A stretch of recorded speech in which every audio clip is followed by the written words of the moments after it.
கரிகால சோழனால் கட்டப்பட்ட கல்லணை காலத்தால் முந்தியது என்பதற்கு சங்ககால சான்றுகள் பட்டினப்பாலை, பொருணர் ஆற்றுப்படை, தெலுங்கு சூழ கல்வெட்டுகளும் திருவாலங்காட்டு செப்பேடுகள் ஆகியவை ஆதாரமாக நிற்கின்றன.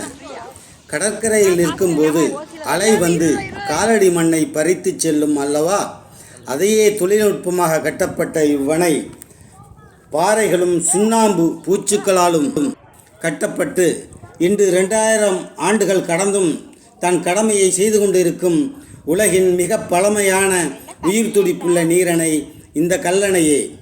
திருச்சிக்கு மிக அருகில் இருந்தாலும் தஞ்சை மாவட்டம் பூதலூர் வட்டத்தைச் சேர்ந்த இவ்வணை முழுக்க ஒருங்கிணைந்த தஞ்சை மாவட்டத்தில் மட்டுமே பயன் தருகின்றது.